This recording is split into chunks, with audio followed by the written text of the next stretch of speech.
गुरुजी आश्रम में प्रवचन दे रहे थे। तब गुरुजी बोले, भगवान सर्वव्यापी हैं और हमारे ठाकुर जी आज भी नंदनवन में गायें चराने आते हैं। गुरुजी की ये बात सुनते ही अढ़िया के मन ही मन में एक प्रश्न उठा कि नंदनवन में तो मैं रोज गायें चराने जाता हूँ, मुझे तो ठाकुर जी कहीं नहीं दिखे, लेकिन गुरुजी कह रहे हैं तो सच ही होगा। गुरुजी से ही पूछ लेता हूँ। गुरुजी, ठाकुर जी को पहचानेंगे कैसे? अरे अढ़ैया, तुझे क्या लेना देना है? तू चुपचाप गाय चराया कर। तुम चुप रहो। अढ़ैया ने पहली बार जिज्ञासा प्रकट की है, वरना वह तो बहुत सीधा सादा और भोला भाला है। उसे दुनियादारी से कोई मतलब ही नहीं। बेटा, ठाकुर जी पीला पीतांबर पहनते हैं और उनके सिर पर मोर मुकुट सुशोभित रहता है।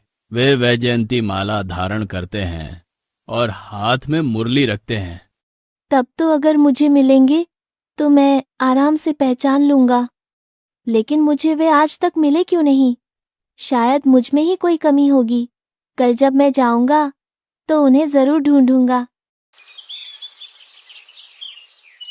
अगले दिन अढ़िया गुरुजी के आश्रम से भोजन बांधकर गायों के साथ प्रस्थान करता है और नंदनवन की ओर ठाकुर जी को ढूंढने के लिए व्याकुल होता है।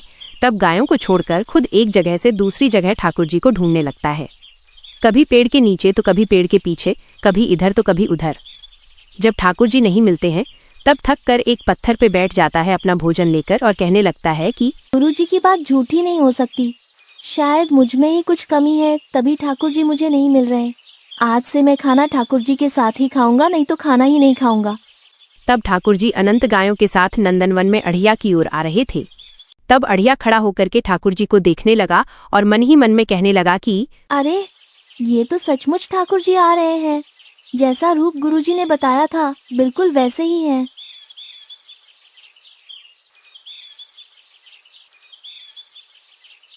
अरे अढ़ैया, बहुत भूख लगी है, कुछ हो तो खिला दे। जाइए, मैं आपसे बात नहीं करता। मैं यहाँ 2 दिन से आपको ढूंढ रहा हूँ और आप आज आए हैं। अरे भाई, मैं तो दूसरी तरफ चला गया था। चल, अब नाराजगी छोड़ और कुछ खिला दे, बहुत जोर की भूख लगी है। खिलाऊंगा, पर आपको एक वादा करना होगा कि आप रोज दोपहर का भोजन मेरे साथ ही करेंगे। हाँ भाई, रोज हम साथ ही भोजन करेंगे। अब तो खिला। तब ठाकुर जी और अढ़िया दोनों एक साथ पत्थर पर बैठकर भोजन खाना शुरू करते हैं। तब ठाकुर जी धीरे धीरे सारा भोजन खत्म कर देते हैं और अढ़िया को कहने लगते हैं कि बहुत भूख लगी है, और रोटी है क्या? और तो नहीं है, आप मेरी रोटी में से आधी ले लो। तब ठाकुर जी अढ़िया के भोजन में से आधी रोटी ले लेते हैं और खाने लगते हैं।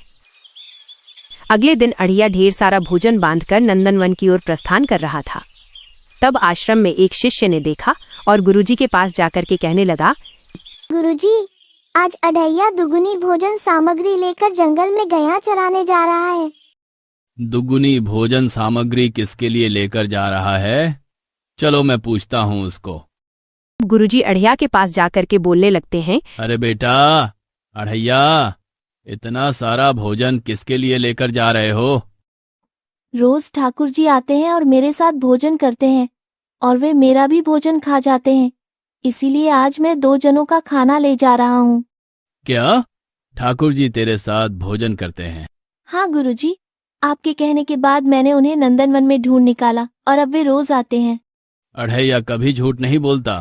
तो क्या सच में ठाकुर जी वहां आते हैं?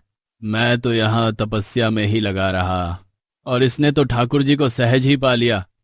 गुरुजी, क्या सोच रहे हैं आप? अढ़ैया बेटा, तुम मेरा एक काम करोगे? आज्ञा दीजिए गुरुजी।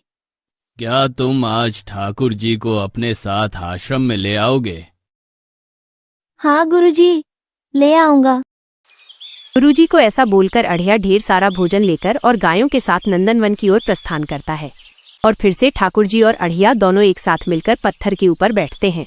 ठाकुर जी भोजन खाना शुरू करते हैं तो अढ़िया बोलता है कि ठाकुर जी, आज भोजन के बाद आपको मेरे साथ गुरुजी से मिलने आश्रम चलना होगा।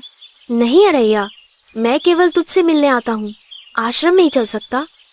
अगर नहीं चल सकते तो आज से दोस्ती खत्म। अब मेरे पास खाना खाने मत आना। अढ़ैया, ऐसा मत कर। मैं हर जगह तेरे साथ नहीं चल सकता। जिद मत कर।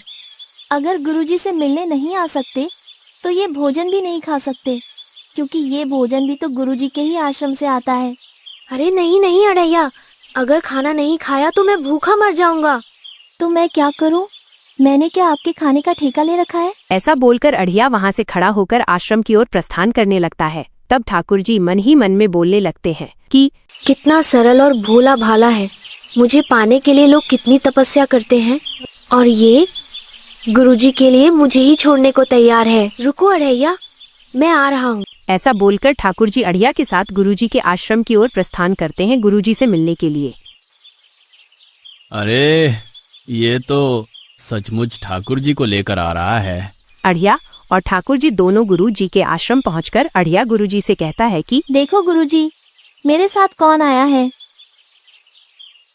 तुझ जैसा शिष्य पाकर मैं धन्य हो गया। आज तेरे कारण मुझे भी ठाकुर जी के दर्शन हो गए।